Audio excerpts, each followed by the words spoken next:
Most of the diseases were students from primary and middle schools around the county. They were returning home for the upcoming Mid-Autumn Festival, a traditional Chinese holiday for family reunions. Yet, the accident has separated the families from their children forever. 16 survivors are currently recovering at the People's Hospital in Shaoyang City, with fear hovering in their minds. It's 3 o'clock in the morning. How come you are still awake? I am tired, but I'm so scared. I'll definitely have nightmares. What happened at that time? My brother and I were on board, and it was like the boat had hit something. Soon water flooded in. We struggled inside the cabin in vain, and within about 20 seconds, the boat sank. I've no idea how my brother and I survived. Though traumatized by the accident, the patients are in good health condition. The health conditions are largely stable, although the risk of respiratory infection exists as they choke on water. We'll put them under observation for 72 hours. They can leave the hospital after passing some health checks. The local authorities says the propeller of the ferryboat was entangled with iron cables used for a broken dredger anchored in the river.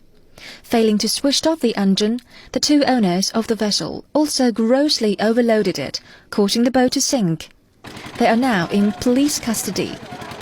Although punishment will fall on them, lives can never be brought back.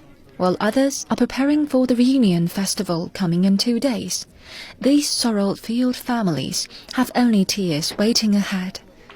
Wang Xinye, CCTV.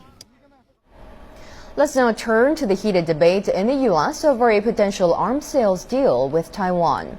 The controversial deal includes 66 late-model F-16 aircraft with a potential value of over $8 billion. The Obama administration is expected to announce a final decision of the arms sale on October 1st. Li Kefu has the details. Another move to export weapons. 45 U.S. senators and 181 members of the U.S. House of Representatives have signed letters calling on U.S. President Barack Obama to approve the arms sale to Taiwan. The potential deal, one of the largest of its kind, includes 66 F-16 fighter jets. The F-16 is considered one of the world's most capable multi-role fighters. More than 404,000 F-16s have been produced for 25 countries and regions. Supporters in the Senate say killing the sale would cost valuable U.S. jobs. It is reported that $8 billion deal would create one-year job opportunities for over 80,000 Americans. America's defense contractor Lockheed Martin is also among the strongest supporters of the deal, saying it would not boost Taiwan's power capabilities. However, opponents say the deal would create unnecessary provocation to China. The United States has acknowledged its position on the One China policy on various occasions, but it still remains Taiwan's biggest arms supplier. Reuters news agency says this deal is unlikely to be approved by the Obama administration, but it may instead offer to upgrade the jets Taiwan already has. Li Kefu, CCTV. Meanwhile, China repeated its long-standing objection to U.S. arms sales to Taiwan, calling any deal on F-16 fighter jets a red line that should not be crossed. Such a deal will severely undermine relations between China and the U.S., according to the Chinese Foreign Ministry. Here's Li Kefu with more. Speaking at a news conference, Foreign Ministry spokeswoman Jiang Yu urged the U.S. to obey the Sino-U.S. communiques, in which the U.S. commits itself to limiting arms sales to Taiwan. Calling the issue a matter of principle, Jiang Yu says the U.S. must realize the harmfulness and sensitivity of such a move. She called for an end to arms sales to avoid damaging China-U.S. and cross-strait relations. Back in July, Wang Yi, director of the State Council's Taiwan Affairs Office, also emphasized the sensitivity of arms sales to Taiwan during his visit to the U.S. He warned that potential arms sales to Taiwan could severely damage relations between Beijing and Washington. The U.S.-PRC Joint Communique on Taiwan, which was signed in August 1982, states that a final settlement on arms sales should be reached over a period of time. Nearly 30 years later, such a settlement seems to be no nearer. Li Kefu, CCTV. Finance ministers from G7 nations are in France for a second day of meetings on Europe's debt crisis and the health of the global economy. Huge divergences are apparent between different countries for solutions to the economic crisis. Financial leaders from the world's most developed economies, the US, Canada, Japan, the UK, France, Italy, and Germany, insist that each country treads its own path back to growth. But a common framework seems to have been reached between major European economies. Countries, including Germany and France, have agreed on spending cuts, although the U.S. continues to urge countries to increase spending to stimulate the economy.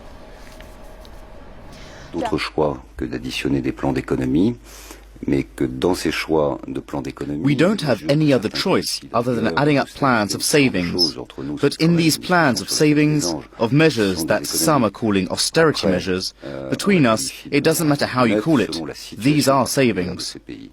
Et c'est là où l'amalgame crée la... Wir stimmen, wie gesagt, auf der generellen Linie, dass die Reduzierung der zu hohen Defizite fortgesetzt The reduction of the high deficits needs to be continued, and within this framework, everything has to be done to stabilize sustainable growth, depending on different situations in the respective countries. Nachhaltiges Wachstum In other news, Japanese Trade Minister Yoshio Hachiro resigned on Saturday after barely a week in office. His resignation comes after reports of a joke in bad taste made at the tsunami-hit Fukushima nuclear plant sparked calls for him to step down. Hachiro was quoted as saying, "I'll give you radiation," to a reporter after visiting the Fukushima plant on Thursday.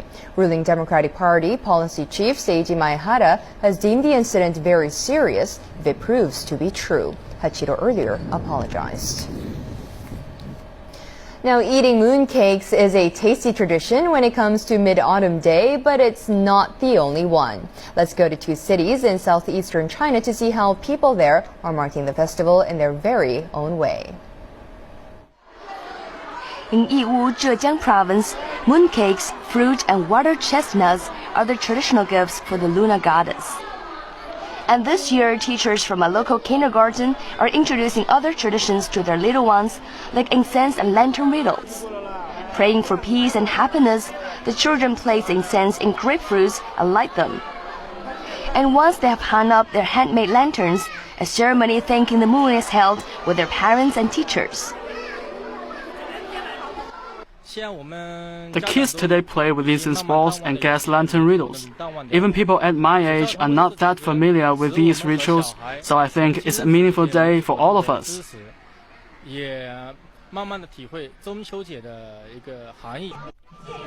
Heading south to Foshan in Guangdong province, Mid-Autumn Day is celebrated with a special type of firework called Fanta. Revelers fill several pagodas with firewood and straw and then set the piles alight.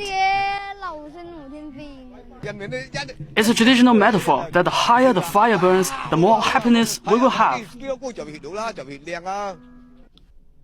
The ritual of burning Fanta originates from ancient signal fire ritual. Nowadays, it's seen as a blessing for prosperity and long life. Yang Ran, CCTV. Observing the Qiantang tides has been a century-old tradition for Chinese people. In recent years, foreign tourists have become increasingly attracted to the spectacle as well. In that time, a group of people from across the globe have been arriving at the site to do much more than simply witnessing the scene. Along the banks of the Qiantang River, you can observe the action, or, with enough courage and skills, become a part of it. This year's Surfing China Festival is to take place from September the 14th to the 16th. The 8 participants are experienced surfers from the United States and Brazil. Despite their mastery of the ocean tides, this year's Qiantang waves are a whole different story. Tidal waves this year are estimated to be 40-50 centimeters higher than the previous years, and the currents are stronger as well. Despite the tougher conditions, the organizers of the competition are intent on bringing the festival to a whole new level this year. Different from traditional surfing, wakeboarders take advantage of a motorboat. It pulls them across the water and they can perform all kinds of moves. This has not been performed in the Qiantang River before. But for the daredevil participants, The challenges serve more as motivation than a deterrent. We've heard from the prior surfers out here and watched the prior videos, and it looks exciting. From people that I have mentioned that I'm going, everyone's very excited to see more footage about the Silver Dragon and hear more about surfing here in China. In 2007, 11 international surfers offered tide watchers a nice surprise with breathtaking performances.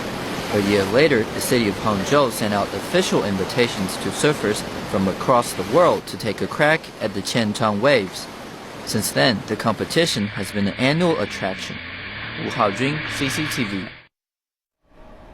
An unmanned U.S. rocket is blasted off from Cape Canaveral in Florida. The rocket carries twin probes to study what is inside the moon. The twin satellites on board are heading 1.5 million kilometers away from Earth, where a gravitational pull from the Sun and Earth balances out.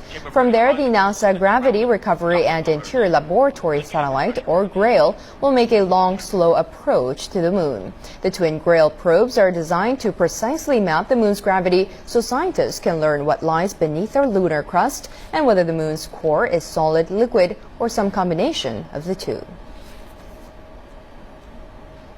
And that brings us to the end. I'm Jang Jin in Beijing. Join us again next hour for more on the latest news.